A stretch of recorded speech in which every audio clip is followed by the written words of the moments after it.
Hi, dear listeners. This is Kate Riga. I'm here to make a quick pitch that you consider becoming a TPM Prime member. TPM has used the member model for over a decade now, and our loyal members are the only reason we've been able to weather the turbulence of the media landscape and avoid the fate that has befallen so many other independent outlets.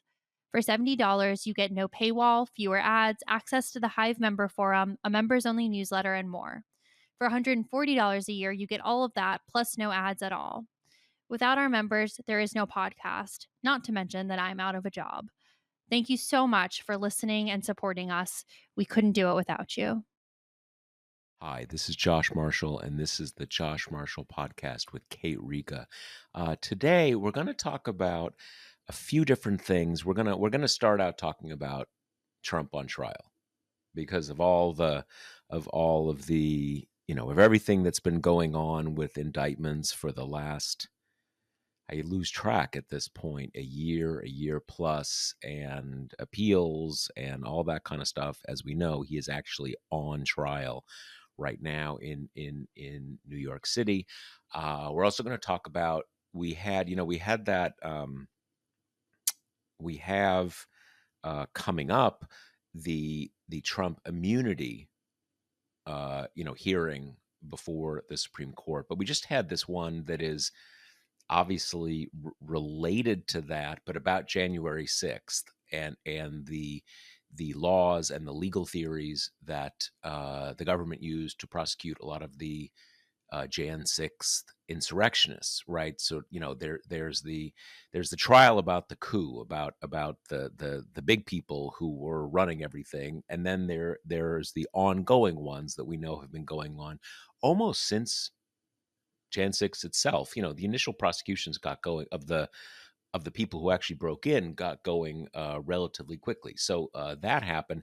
And then we're going to talk about something that kind of probably maybe is happening today as we record up on Capitol Hill. And just a reminder that we almost always record these on Wednesday, just a touch after 12 o'clock on Wednesday. So that's where we are in time. It's quite possible that by the time you listen to this, that more will have happened on that front.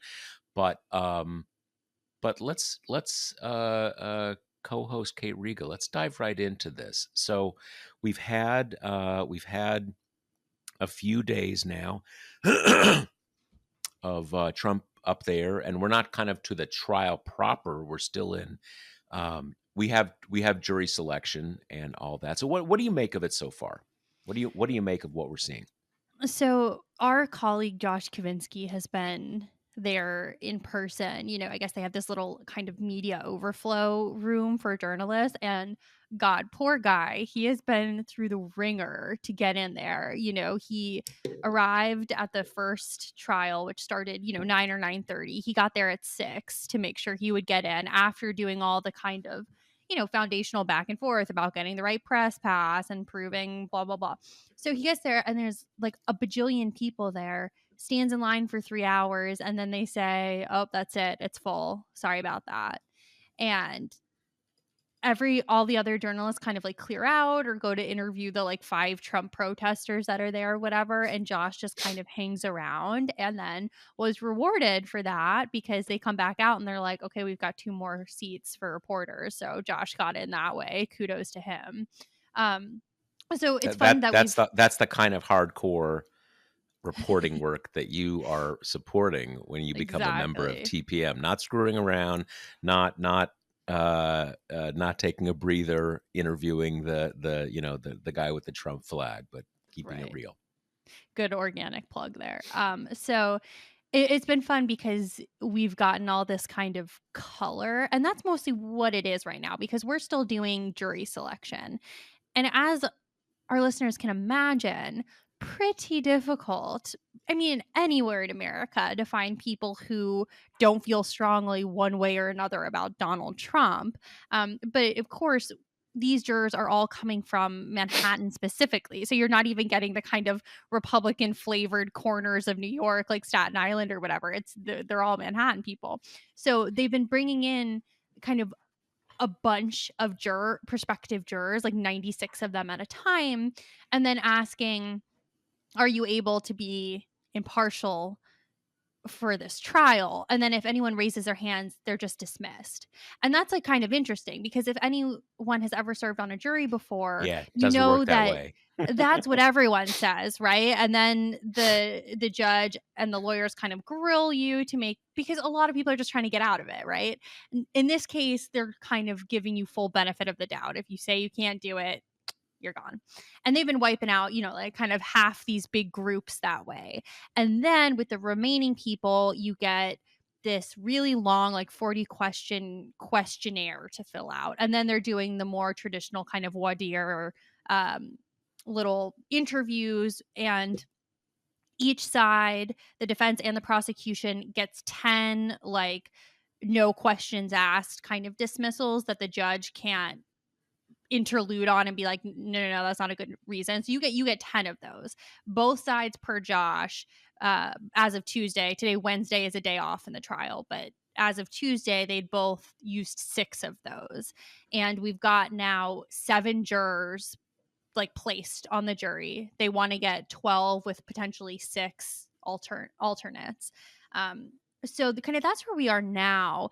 And there have been some moments of humor, like at one point they asked this woman who's a prospective juror, is she the traditional question of, are you related to any lawyers, or do you have any close people in your life that are lawyers? And she said that she dated one for a while, but they broke up. And then she said after a pause, it ended fine, which apparently made everyone laugh.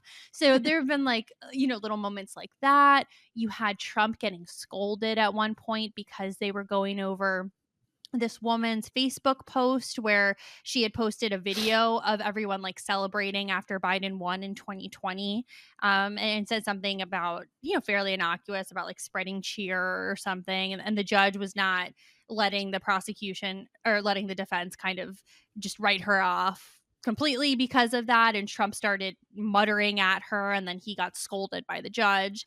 So it's also, you have the kind of split screen of this very, I don't know, very human experience of getting just a cross section of people from like all walks of life kind of here. And then you have Trump reacting to them. Like at one point, one of the prospective jurors was asked, do you have any strong feelings about Donald Trump? And the guy said, I was a big fan of The Apprentice when I was a kid. And apparently, Trump smiled at that. So you kind of, it's just a bizarre sounding experience.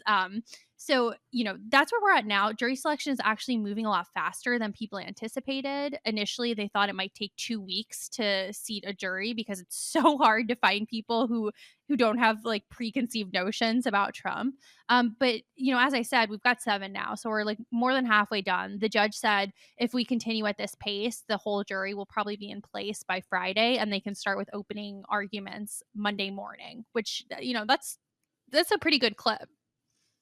Yeah, it's funny because you know, I looked at some of the, I'm not sure if they were the transcripts or, kind of basically reporter summaries of what the back and forth was about these different people, where they were in life and stuff like that, what their professions were.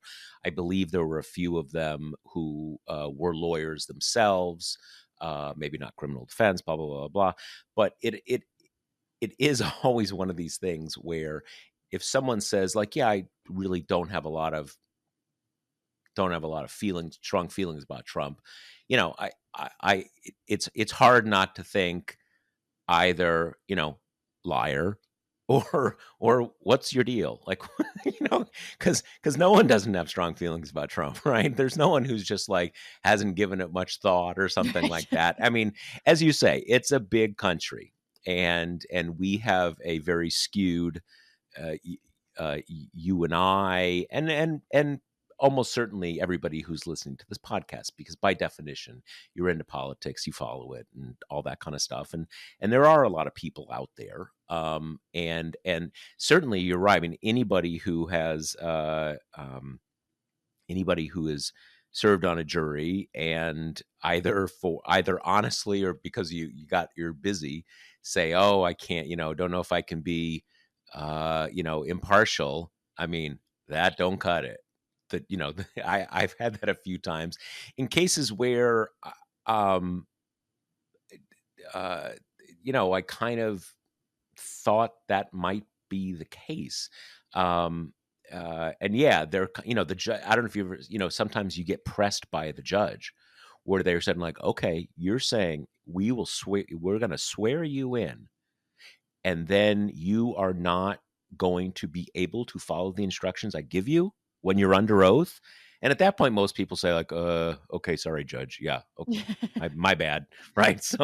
But I guess in this case, it's almost, I would assume, I mean, they're just trying to kind of move as quickly as they can and don't want to waste time on those conversations. But I would also assume they know this whatever happens in this trial is going to be, um, processed so aggressively for appeal. Why do you want to have any juror who started off saying, no, I can't be impartial? Like, that's just why do that? Right. Um, but it is interesting. It is one of there's something. It's certainly not uniquely American. We're not the only one. We're not the only country that has jury trials. But it is a cross section of America, and not every country has jury trials. And there is this kind of like, okay, you're out there just living your life as one person in America, and you're gonna have this big responsibility. So I that whole know, it's thing. just it's so wild to think that, you're getting called up for your jury duty and you walk in, you're like, "Oh shit, it's the Trump trial." Like that's crazy. It's funny. And there is this like cottage industry, which I was not super aware of before this, of juror investigations, which basically have people who look up potential jurors and kind of scour their social medias or on public voting rolls or to see who they've given money to. um Hmm. and in this case, obviously that's ratcheted up because both sides are trying to weed out what could potentially decide this trial, which would be if a juror feigning kind of blandness gets on, and then you're like, oh my God, this is, the president of the Trump fan club of whatever, the Right. Right. borough. Right. Right. Right. So that's going on throughout, and both sides have kind of tried to toss people because of their social media activity. But it's funny because the people who like get through that net are just, it's like you're saying, they're so, it's hard to imagine that such people exist to people like us who pay attention to politics. Like, we know that the foreman of the jury is an Irish immigrant who is a waiter with some college experience, who primarily gets his news from MSNBC and Fox News and like one of the big newspapers. And just like, who Like, are what? you? What? Yeah, Who like, are you? what is that? I mean, maybe if you work at I was gonna say maybe if you work at a sports bar, they have Fox on and MSNBC sometime, but what am I talking about? They don't have news on at a sport, Right. so I'm like, Yeah. you're at a news sports bar, a news Yeah. bar, right? News I mean, it's themed bar. Yeah. yeah. I mean, I guess maybe, um, there's a little of that, like, at a gym, they'll have, like, Mm-hmm. news on at a gym and something like that, but it does just raise these, I don't know, kind of perverse sort of incentives in a case like this, I in which you were essentially, I don't know, kind of ruling out about 80% of the population, probably. At least, If honestly. yeah, I mean, there's you can have, you can have committed feelings on the big political questions, but that doesn't mean you're donating or, kind of an anti-Trump meme lord or something like that on Twitter. I mean, but it is, I don't know, I mean, the what is sometimes the standard rap on juries, which I think is mostly really unfair and kind of denigrating, this idea that you only have people who are basically ignorant of everything, right, and kind of, and have this kind of slapdash way of, have you ever heard about this? No. No. it's but this is well, it is unique. I always have a kind of a grammarian angel sitting over my shoulder. I'm always afraid to use the word unique, but this is unique, right? This is something deeply polarizing. Certainly everybody knows who he is, um, and so you can't. It certainly can't be. Have you heard of him? That's not going to work.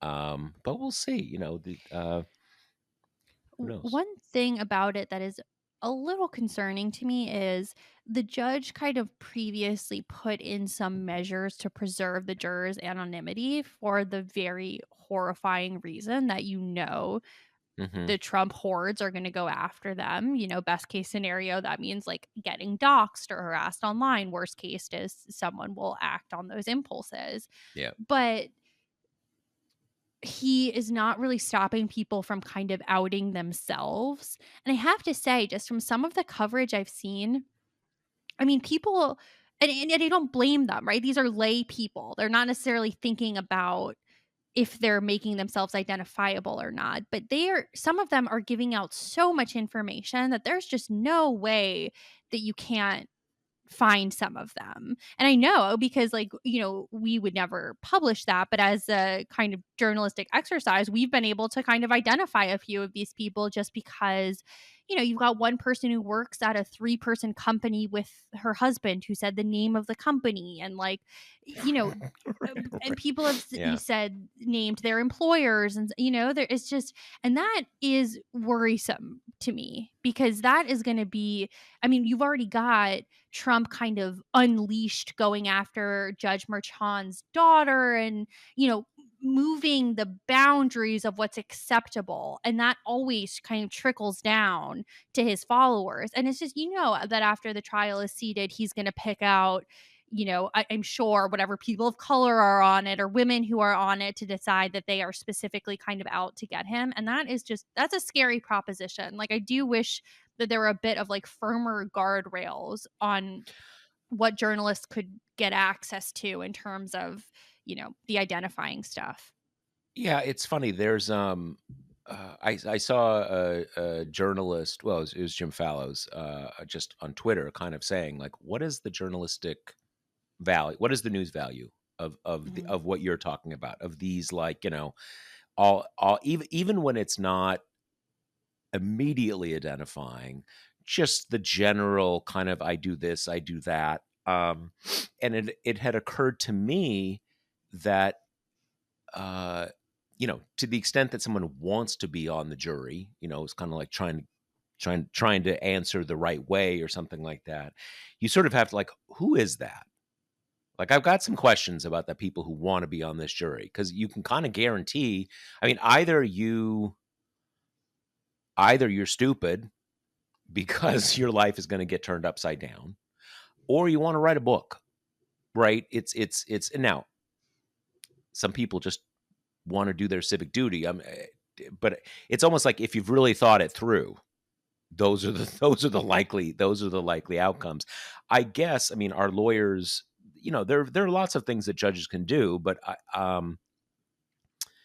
I I think basically how this works is they're doing this in open court and open. That's how American Yeah. trials operate. That's there are uh, well, that is the overwhelming default, and certainly any effort to not make any part of this in open court, let alone any constitutional problems with that, would create a huge firestorm, blah, blah, blah, blah, blah. So it's an open court. Members of the press can be there. That's what open court means. And you're not going to have like prior restraint about what they can do. I mean, obviously, you don't take pictures of them, but I'm not sure there's kind of any way around it. And as you say, um, to the extent that you are talking about people who are not awash in politics, they're not going to be thinking about, oh, well, kind of, my employer only has nine employees in Manhattan, so people aren't going to be thinking about that. And frankly, it wouldn't be appropriate for you're supposed to just answer the question. You're not supposed to be like angling for, my outability and stuff like that. So it is weird, and I'm not sure there's any way around it. But yeah, I mean, who that this is going to happen, and he doesn't even do it. He doesn't even need to do it himself. His Yeah. people will do it for him. I One, mean, it's let me such ask. Can I ask you one yeah. quick question? When you said Mhm. about I know about the researching people's backgrounds makes total sense, but I guess one thing I'm a little uncertain about is people don't get uh, before you're impaneled, whatever, when you're in the pool, um, the time between when you're in the pool and when the decision made is it's not weeks, it's pretty quick. So they must have people, someone over in another room on laptops just Yeah. doing identity searches really fast. Totally. I mean, and it's a factor of even just like the pattern of the day. Like if you have a lunch break, you have kind of time to do this. But like when things were winding down on Tuesday, for example, everyone kind of thought they were going to quit for the day at 5, and then they kept going and they decided to question more jurors. And like you said, that created a situation where the lawyers were not really going to have much time to delve into the background there. So yeah, I mean, it's definitely a little bit on the fly. But, as you say, with how you can't really change these conditions, isn't that just such a feature of the Trump era where it's like you've got this very real threat of violence from Trump's followers. And also, it's the kind of perennial question of what do you do about it? It's like you can't kind of upheave the way we do everything to avoid these people's violence. But then the other side of the coin is these jurors, much like the Georgia election workers or any of these kind of normal people who are plucked out to be villains in the MAGA universe, like those people have no protection at all.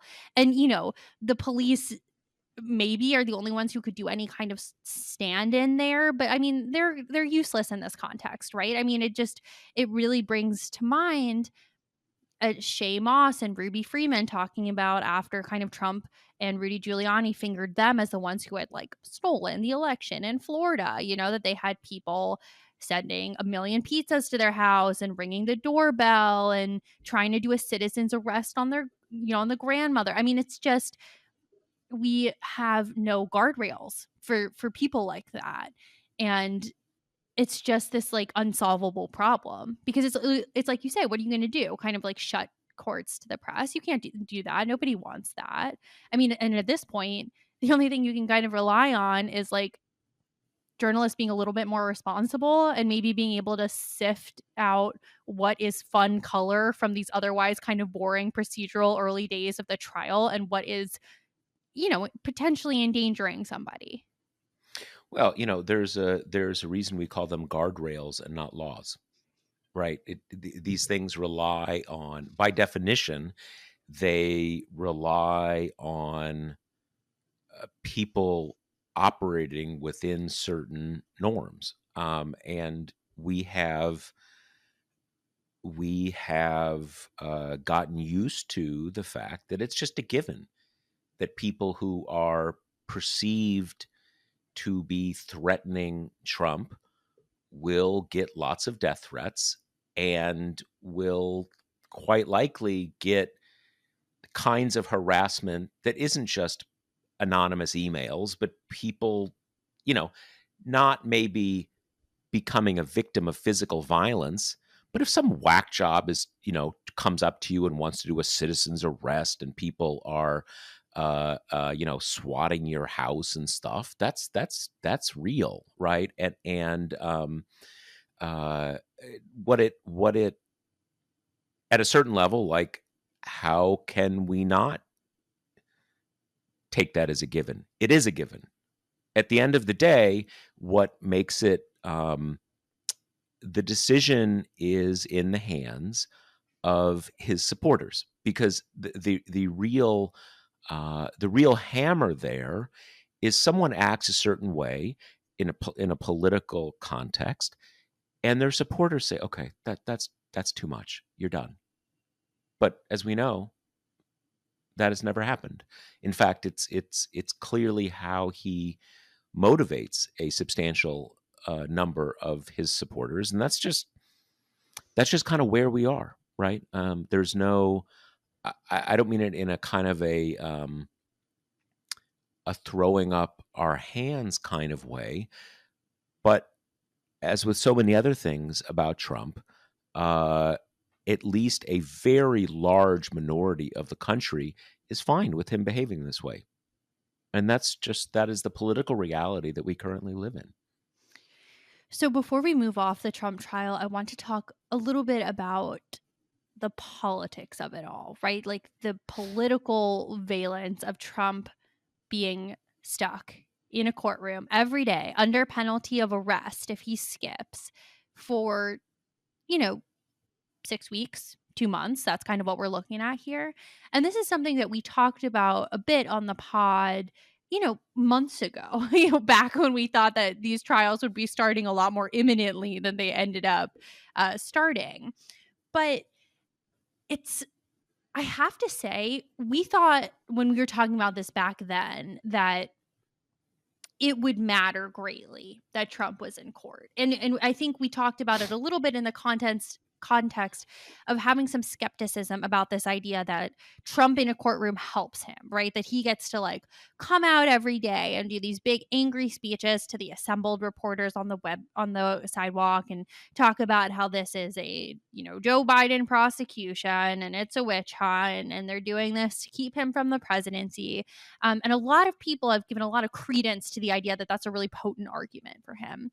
And I think, insofar as our show has a quote unquote editorial perspective, e.g., kind of just the perspective of the two of us, it's that no, being stuck off the campaign trail for 2 months during the general election is not actually a boon to your campaign.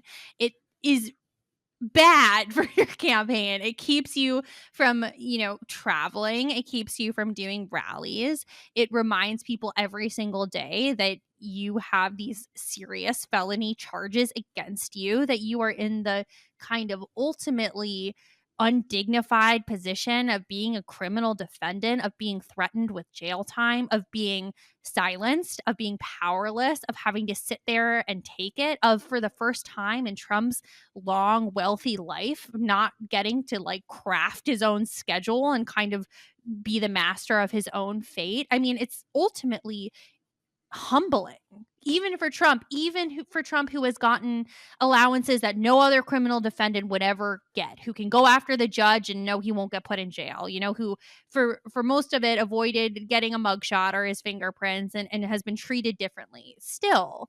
And I have to say, I have been struck by how true that ended up being in this first week. And I think the only kind of downside is that it's not televised, because that would just intensify all of this, and we'd get the shots of Trump keeps falling asleep, and that would be everywhere. But my god, it is something to see a man who has kind of based his entire political appeal on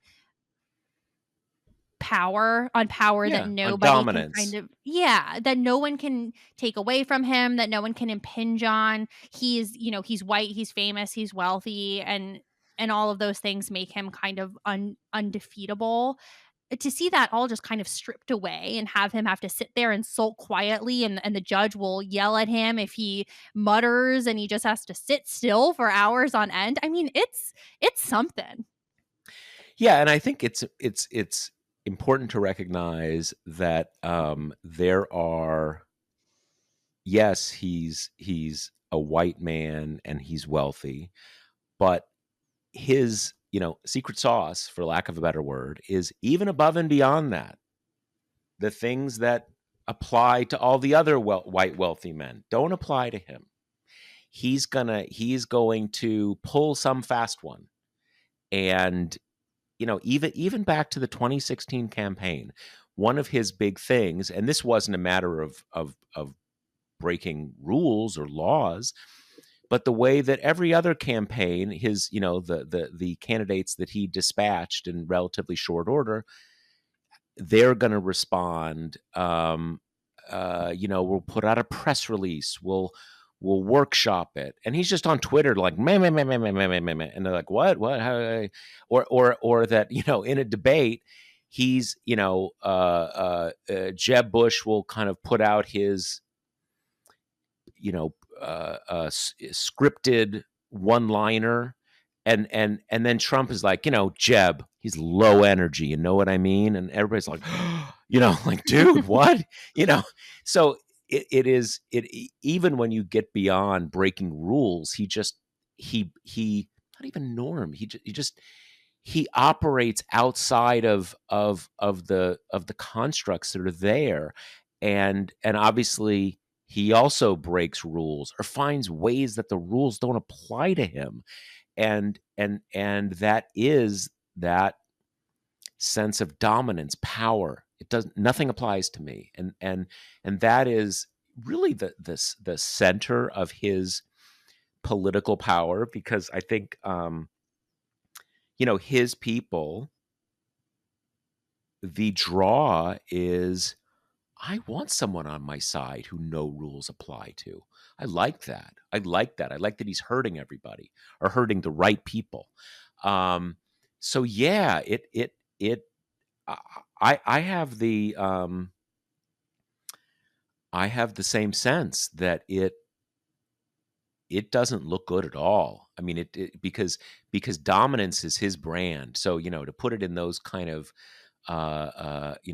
corny uh, uh, second, third decade of the 21st century language, it's off brand. It's very off brand seeing him like this. And it is clearly internally difficult for him.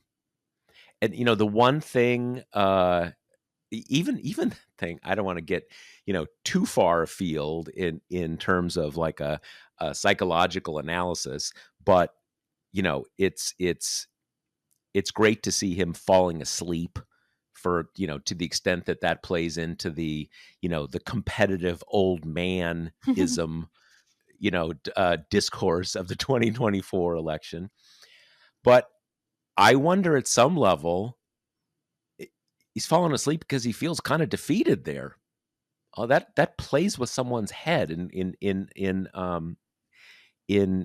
weird ways. And the one thing that, I mean, I saw he gave a little speechlet yesterday afternoon, I guess, and I didn't see it till a couple hours after it happened. But he looked terrible. He looked terrible. He looked awful. He did not look like himself.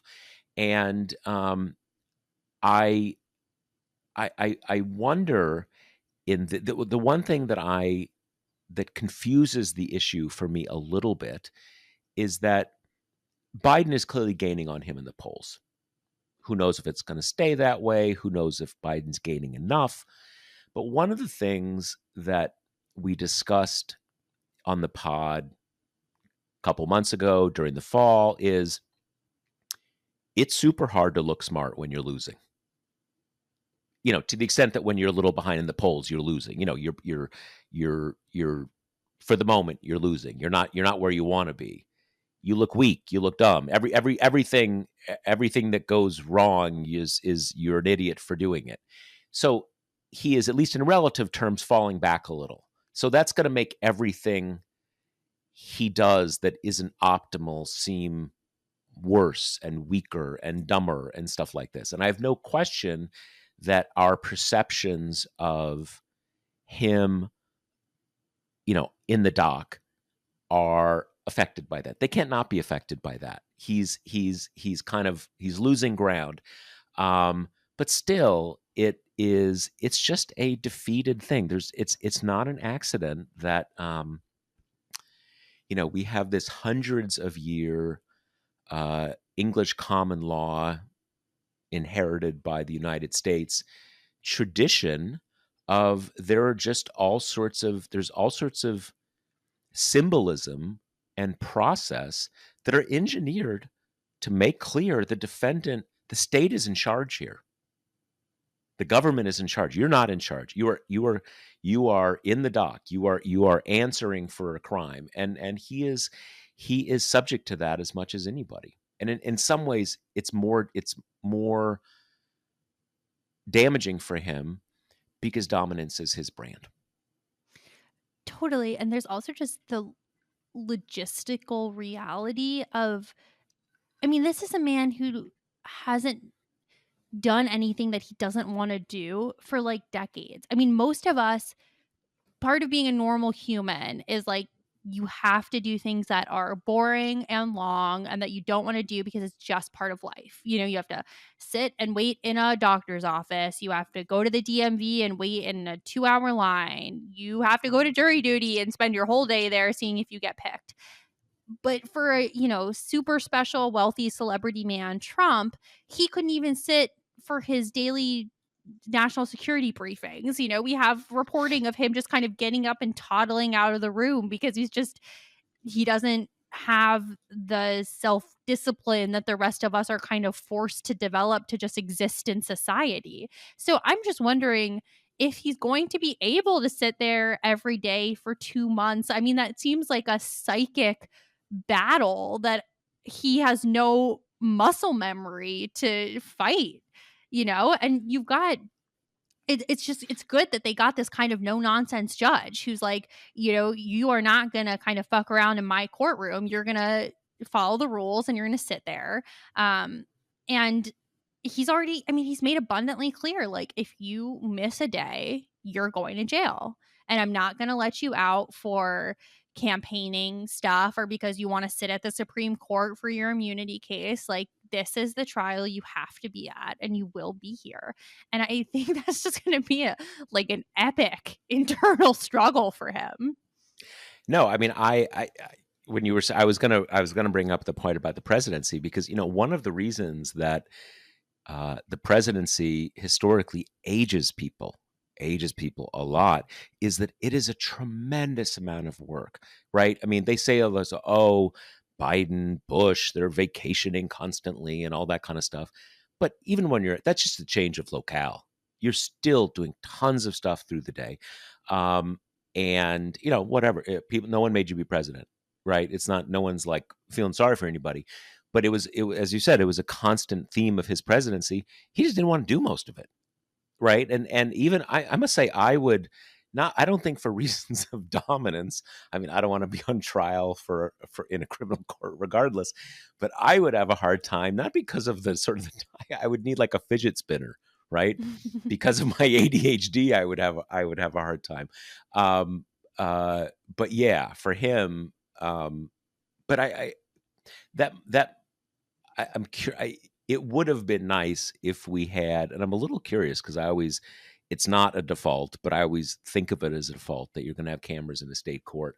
Um, it, I am curious I would like to have actually seen what that muttering thing was because from the sound of it, it sounds like it wasn't a kind of taunt so much as he couldn't help it. Like, he couldn't not respond.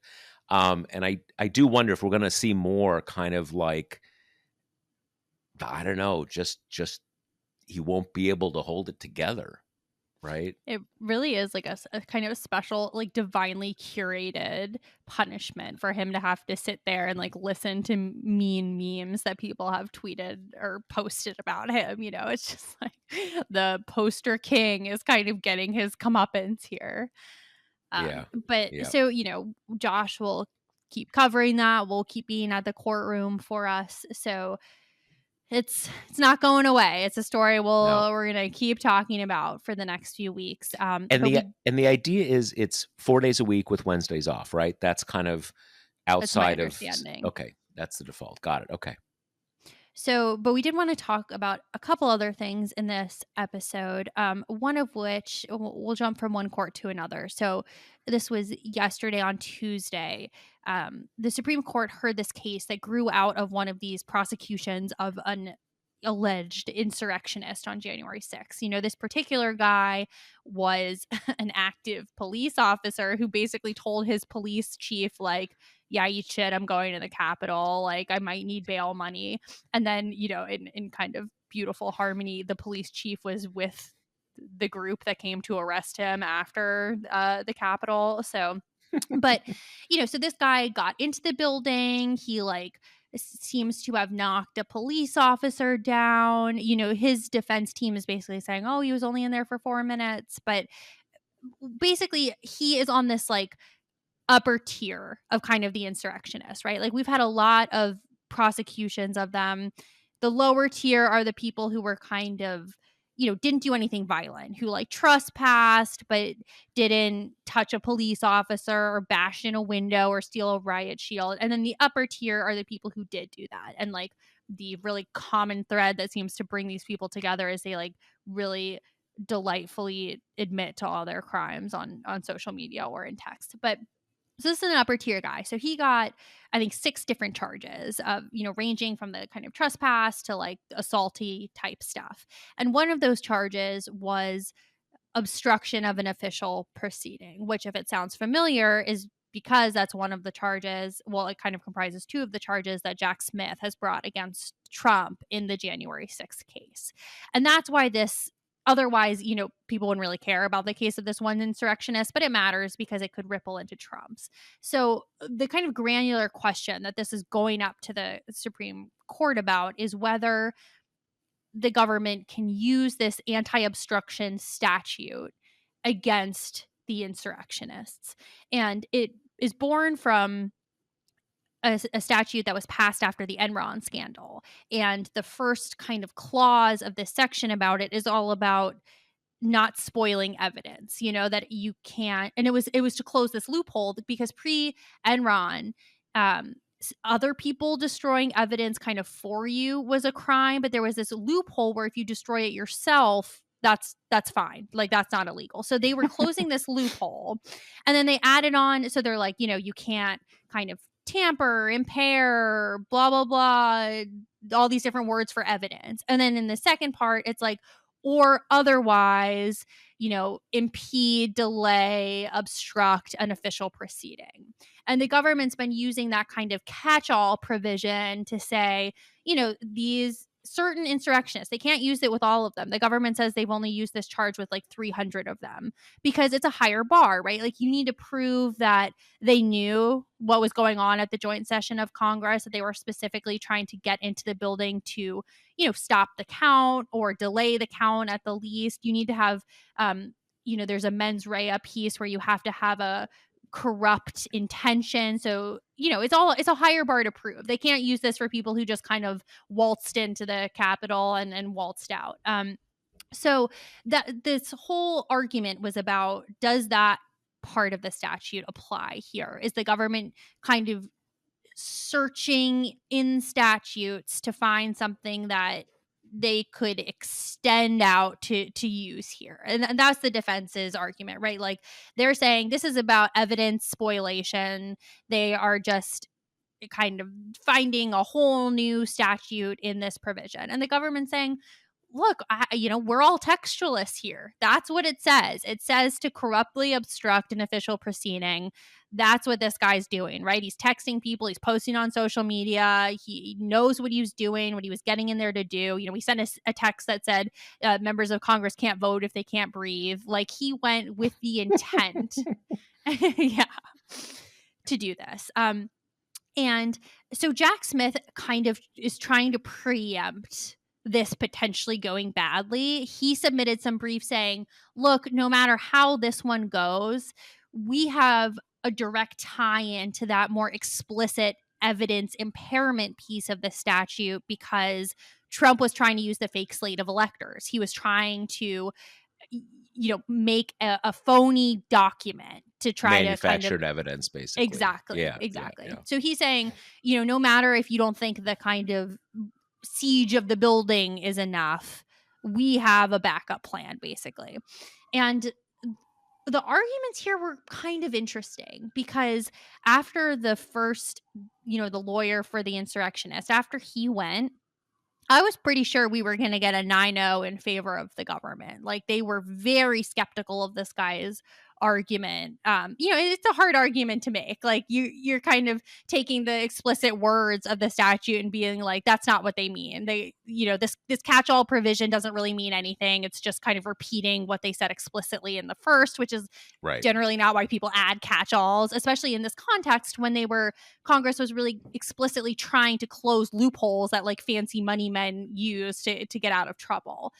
But then in the second half, you had Elizabeth Preeliger, the Solicitor General, get up, and then the kind of conservatives really came out of the woodwork, and you had Gorsuch and Alito being kind of like Fox News brain pilled, where they kept saying, what if the peaceful protesters, who just blocked off the Golden Gate Bridge for a pro Gaza protest, like what if they had done that on the highways around the Capitol and stopped members from getting in? Does that count? What about pulling a fire alarm to delay a congressional vote? They're bringing in all these very like identifiable liberal episodes.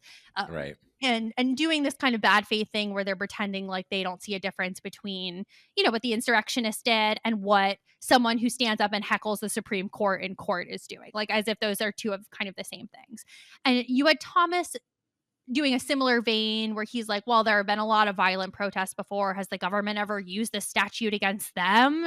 Which is, putting aside that, it's kind of stunning to see Thomas like talking about the insurrection from the bench, knowing Ginny Thomas's role in trying to foment it. And then you had, Barrett and Kavanaugh and Roberts did a little more of the more academic-y, this is over breath. The government is kind of reaching with this statute. Kavanaugh did you know, some little like classically Kavanaugh whine where he's like trying to make sure no one's mad at him by being like, well, this guy's got other charges against him. It doesn't matter if we throw Isn't this that one enough? out. Yeah. Yeah, don't be Right, mad at right. me. And actually, Ketanji Brown Jackson seemed pretty skeptical of the government's argument as well, which may kind of have to do with the fact that she has this past as a public defender. And in that attitude, it's not crazy to take a posture that like you don't really want prosecutors digging around to find latent statutes to try to ensnare more people in a kind of criminal posture. What one of the things I was going to say about that is it's interesting that you would say that because in like drug cases, you often have it like, oh, you were charging you with selling cocaine. We're also selling you. We're also, we're also charging you with conspiracy to sell something bad. That's Mhm. another charge, and uh, conspiracy to feloniously hold something that is white and powdery, and these kind of like what, like you're and the courts generally treat that as just fine. Just Mhm. pile a whole bunch of crap on that. I mean, there's two different issues there. One is sort of, using a kind of loose statute in a very expansive way. And then there's a arguably at least as bad issue of basically charging the same crime like 10 times in Totally. different theories of it or something like that. So it's I take her I I give her the credit of that muscle memory because that is legitimate, at least as a reflex to scrutinize that. I mean, with the it's a little hard for me to, in my own mind, navigate between, okay, how about how it always works? Are we going to depart from how it always works because you actually like the insurrection, and you think it's Exactly. awesome? So we're gonna do something totally different. That's a slippery slope to operate on. Um, the other point about those other, Golden Gate Bridge and all these kind of stuff. I don't know the legal theory or legal doctrine or whatever, but very often the way you settle that issue is, and again, there's some principle involved here, but it's basically like, okay, if you just did that by, theoretically making something harder by some random thing you did, that is categorically different than if you broke the law to do it. And so, and just the pretty commonsensical thing that, if there's something that you are not allowed to do, if you theoretically kind of accomplished it through totally legal means, that is entirely different from if the means that you used to accomplish it were themselves criminal. And in this case, you're not allowed to break into the Capitol building, right? You're not allowed to break into the Capitol building. You're not allowed to tackle police officers. So that seems pretty straightforward to me. And look, it's, to be fair to the justices, even though in as reporting on the specific questions has, there's more and more posturing with the court, as they try to get their questions in. But they can ask questions and kind of sound out what your theories are. They're not bound to those, but I don't know. It is, on the basic point that you laid out at the beginning of our conversation about this, about an official proceeding, like, it's an official proceeding. There is, and again, I'm kind of back there to this question of, like, are we talking about how things should be? Are we talking about that it's not right to radically depart from how things are? Um, but, like, judges are generally need to keep within pretty tight bounds when it comes to saying, okay, you really shouldn't have passed that law because I don't know why you shouldn't have passed it, but you didn't mean to pass it or something, I mean, because I guess they're saying here that, okay, if Congress would have said, hey, we can't have people coming into a courtroom and making a trial stop, or preventing people from voting, or coming into Congress and preventing them from completing a presidential election. Okay, well, then that would have worked. But in fact, they were doing this Enron thing. So kind of like that doesn't count. But like, why? Yeah. I mean, that's the thing that I found frustrating, especially about like some of the coverage. The political legal guy kind of did this big scoldy tweet that was like, anyone who tells you they know how this is going to come down is lying to you. This is a hard question. And what's frustrating about that is it's so context free because it's what you're saying. Like, should judges in general question prosecutors more and kind of question the statutes that are used to, as you say, load up the punishments by kind of charging essentially the same thing over and over and over? Of course.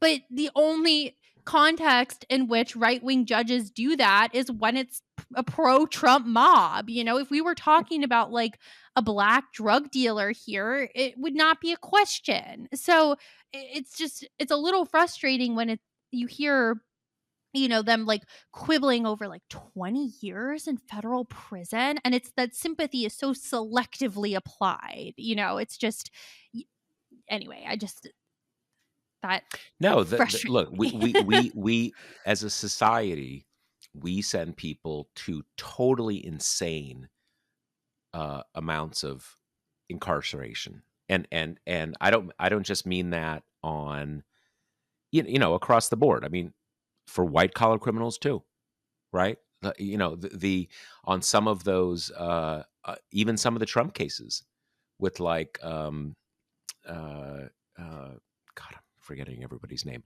There were enough Trump cases of people who were, in theory, facing a lot of time in jail. And I remember thinking, like, and these are people who were guilty of very serious crimes, and who I totally despise. But I remember thinking, like, wow, that is way too long to sentence someone to prison. I remember, going back to that jury selection thing. I sat on a case in D.C. um, more than 20 years ago. Little street drug dealing, street level drug dealing. And I was already very skeptical of just the national drug laws in general. And I kind of went into it with the attitude of like, I'm really going to hold the government to a very strong standard here. That's my way of conducting myself here. And it was a split. You know, the jury convicted on one thing and not on the other. And I remember when I was there for, I don't know if I was there for sentencing, but there was some discussion that kind of gave a sense of what this guy was probably going to get. The guy got like 15 years in prison, just like a kid, like a 20-year-old kid who was like, I can't remember if it was, maybe it was pot, the joints laced with something. I don't know, it wasn't, it wasn't nothing, but like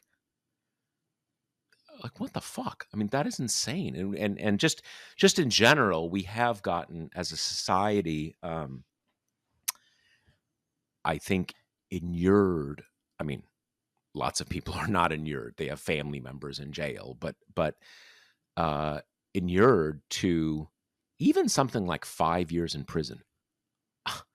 Imagine spending 5 years locked in a box, let alone whether you're going to get like raped or you know like brutalized. Just assuming it all goes how it's theoretically supposed to go, that's insane, right? Anyway, another topic, but we do lose a sense of like what these kind of I remember, just one more point, that Enrique Terrio guy, right, who was the Mhm. sort of the Proud Boys guy.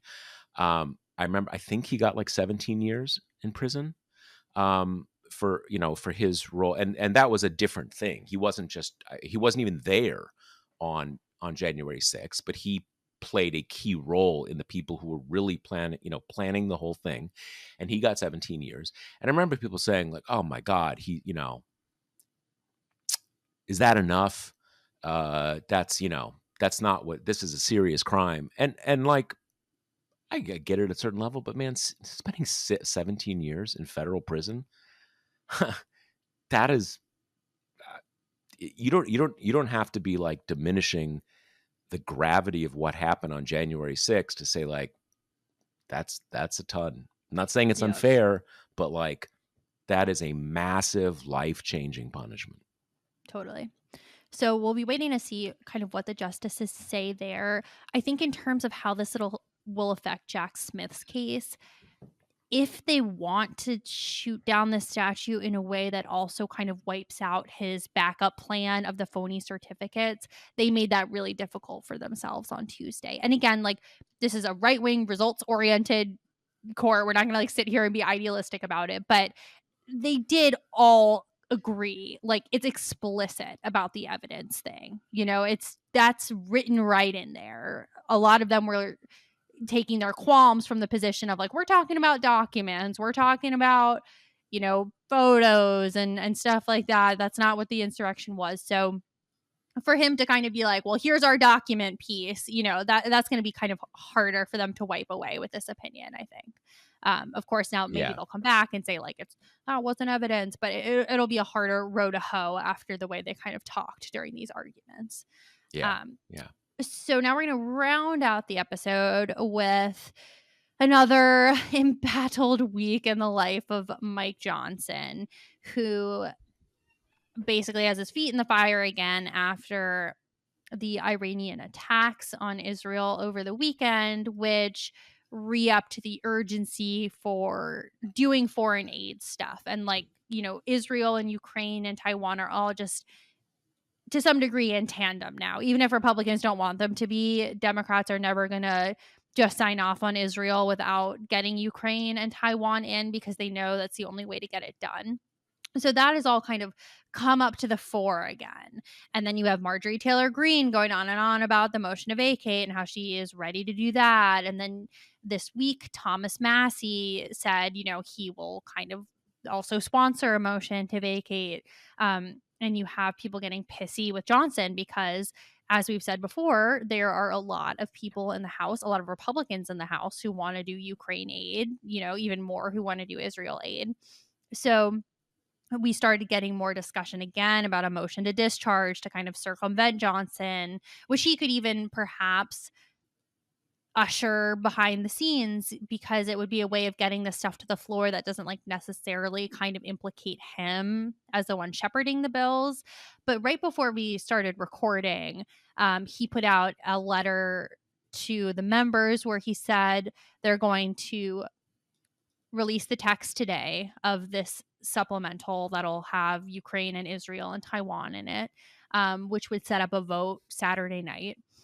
He said the other way that he's going to kind of soothe the right wing of the party is he's going to bring up like a bundle of other stuff that they want to pass, the TikTok ban, the initial immigration bill that'll never go anywhere with Democrats, and kind of bring them up simultaneously to try to soften the blow of like helping Ukraine.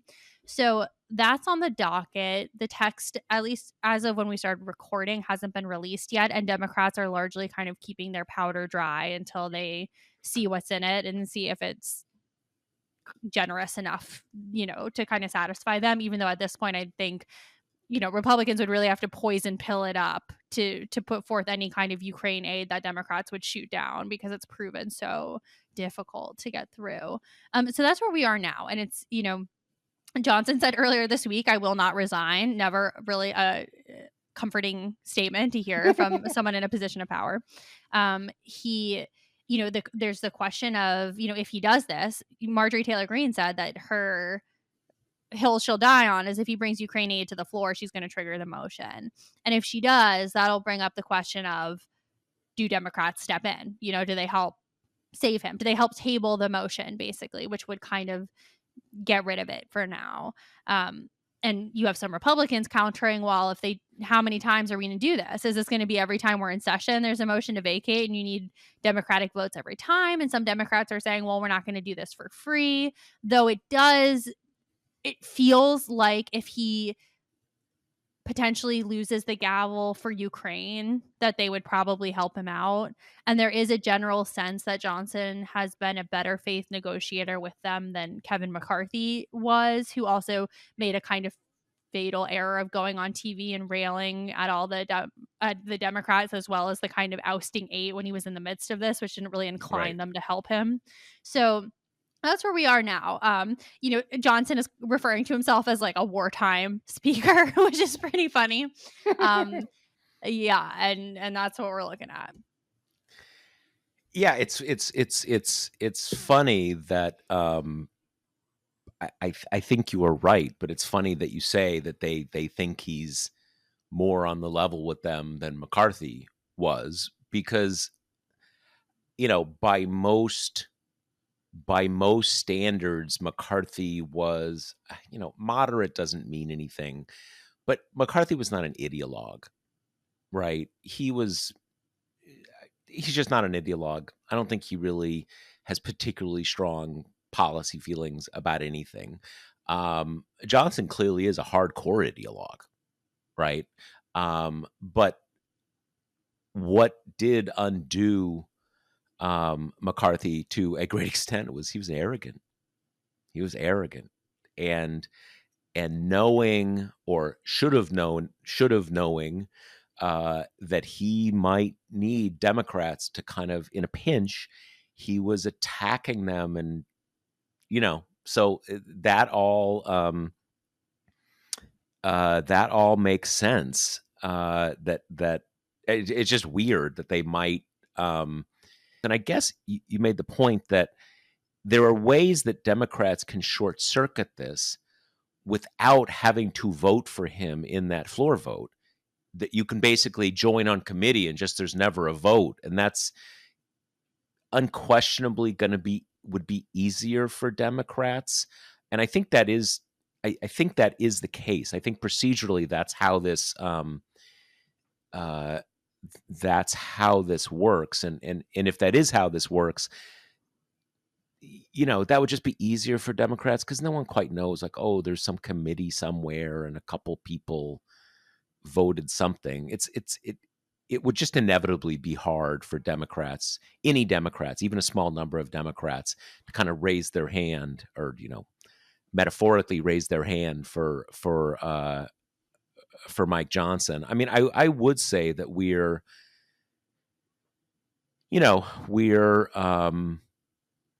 I'm trying to remember back. One of the dimensions to the fight, where McCarthy got thrown overboard, is that he had already agreed to the big stuff.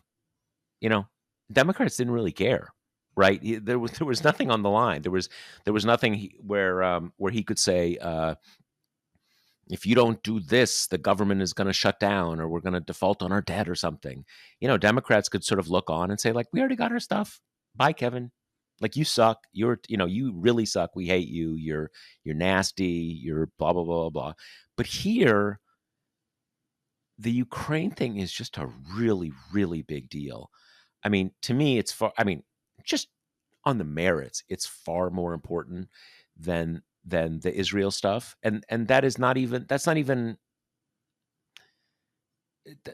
about Israel. And obviously, there's a lot of, among Democrats, and even between me and some of our readers, people, but they've got an army, right? There's not like they're not like using like rubber bands to shoot their missiles like they are in Ukraine. So yeah, well, what I was asking you, Kate, before we started, and we punted it to preserve all the goodness for you, the listeners, to go through it. This all may have happened by the time you listen to this podcast, but it is does this have to come down to it today, or is there something about today, or can this just bleed into tomorrow and the day after that and the day after that, infinitely? Yeah, no, the bleed is right. He put out this statement that we're going to get text today, so that sets up a vote for Saturday, and that the existence of an actual bill might kind of scuttle the discharge petition stuff a little bit, because he's basically saying, I'm putting this on the floor, right? Like, I'm going to kind of stand up to the motion to vacate. Like, I'm going to face it myself. So that might take the wind out of that sails, because Republicans were generally not psyched about that to begin with. I mean, some of them express sentiments like, I don't do discharge petitions while I'm in the majority. Like, my party's in control, which is Right, right, fair. right. So I think as of now, unless something happens and the text doesn't come out, or the text comes out and Democrats are like, this is unacceptable, we're not doing this.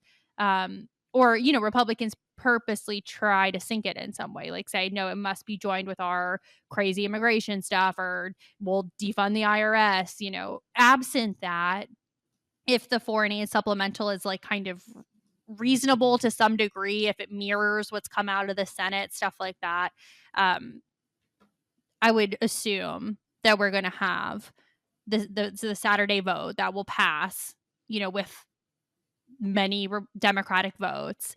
And then the question is just, do Democrats kind of help Johnson keep his job if the Marjorie Taylor Greene, Thomas Massie agitating kind of comes to fruition? And like you've been saying with the importance of Ukraine, I think Johnson's like best way to keep his job is if he is putting it on the line for Ukraine in terms of kind of democratic sympathies. And then, I've heard people kind of respond to that like, well, what way is that to govern? It's like, well, what way is this to govern? I mean, it's ridiculous. The Republicans have no kind of control over the majority as it is. So, making even more abundantly clear that all but the craziest ones are reliant on Democrats to pass anything isn't going to be like a breaking news bulletin to anyone who's been paying any attention for the past few months. Yeah, and it's I certainly reject this idea, like, oh, to bring the country together, Democrats have to save Mike Johnson and all this Yeah, kind of blah stuff. blah But blah. that's nonsense. But kind of like, would you throw him a bone now just to get this Ukraine thing done? Like, why not? Like, and what the one reason why I'm not sure that will work is that the Marjorie Greens and Tom Masseys and all the rest can say, okay, they threw you a bone. Let's do it next week. Because I don't Right. think they're going to infinitely throw you a bone going forward. So I don't even know. And I certainly don't think Democrats should or will agree to, oh, we'll backstop you. There's ways in a parliamentary system. They have, uh, uh, to do this, have those kind of arrangements. Democrats aren't going to do that. But now, let me ask you one question. I saw an article in the Atlanta Journal-Constitution overnight that said kind of Green was getting a little wobbly on whether she wanted to do this. Have we picked that up Mm. in the discussion in DC this morning, or is that more kind of you know people interpreting smoke and stuff like that? My sense is that that has been somewhat consistent, right? Like, the last time this happened, she was like, "I'm putting it on the floor," and then ended up not really doing that, not doing the Right. other step that would make it have any binding power. So it was really just a messaging bill. I think fundamentally, like, she loves being the center of attention, and this gives her a way to be it at all times. And I think the Massey thing riled this up a little bit more because people had gotten a little bit comfortable kind of saying, okay, that's Marge, right? That's what she does. And now you've got kind of another person. But yeah, I mean, she and he will have to be kind of comfortable doing this against the will of the entire conference. And I know that these are shameless people, but that's a hard thing to do when you're kind of sitting in the room and working with all these people every day. And so I don't know. I can see a world where he puts the stuff on the floor, including the Ukraine stuff, and it passes. And then they're like, we don't want to get into a speakership fight, so we're going to clog up the floor for a few days or do their kind of other methods of punishment. But ultimately, this is tea leaf reading about like Marjorie Taylor Greene, so it's only so useful. Like, her mind could be changing kind of daily at this point. But the wobbliness is interesting because it does reflect a little bit the idea that even in this like totally shameless conference, I mean, the October speakership fight was like traumatic for these people. And I mean, where would they go from here? Like, if not Yeah. Mike Johnson, then who, you know? Yeah, I do that. That's why I was curious about that because as you said, she wants attention. And so she want and she would even more want not just the attention, but Mike Johnson got out of line and Marjorie Taylor snapped him right back. You're going to Right. get the murals of muscle bound Marjorie Taylor, right? Kind of slapping Mike Johnson into line. But if he actually says, okay, let's do it, let's actually do it. I'm not so because as you said, that was a really traumatic event for all of them. They're still kind of like deeply traumatized for it. So I could and what we've seen, Matt Gaetz, he's kamikaze, right? He doesn't care and he's weird. And what we certainly, I mean, she sort of picked the wrong horse with Kevin McCarthy, but what we've seen is she wants to be a player and not just a kind of an Andy Biggs player. She wants to be someone who's actually in the room and all that kind of stuff. So I could see her kind of getting a little wobbly if he says, okay, let's do it. Let's let's see if you're really going to do this. And I even wonder, I'm actually curious, this gets us way too far into speculation, but it's a podcast, so it is what it is. I actually wonder, did Tom Massey consult with her? Or did he just kind of do it on his own? In which case, that may actually have changed the equation for her without quite realizing it. Then it's just kind of back there, and suddenly he joins, and she's like, okay, because that's two votes, and what do they have, like a third of a vote majority now? I mean, they don't Right. have any, they don't have any margin at all. So anyway, you may know the answer to this question because you are living in the future. Are you listening to the podcast in the future? And hopefully you're alive to be listening to it. It would be tragic if you weren't. But I think we'll see on this. And again, for what it's worth, I would think throwing him a bone to get a big chunk of Ukraine aid in motion would be well worth it, because what is the point of principle that anybody's worried about? This house is not doing anything. It's totally it's basically just broken. It'll remain broken for the rest of the calendar year. So whatever. So uh, why not, to the extent that you care about my opinion. I think that's it for us, right? We Yep. covered we set ourselves an ambitious goal of covering these three topics, and I think we have done that. So uh let me just thank everybody one more time about the membership drive. It really went well for us, and we were totally psyched. And as just speaking for everybody, we really appreciate it. And I think that's it, right? We'll be back next week. See you next week. The Josh Marshall podcast is hosted by me, TPM reporter Kate Riga, and TPM founder, editor-in-chief Josh Marshall. The show is produced by Jackie Wilhelm. Thanks to Why Not Jansfeld for our podcast theme song, and thanks to all our TPM members who make this possible. Rate and review us on Apple Podcasts, and subscribe wherever you listen.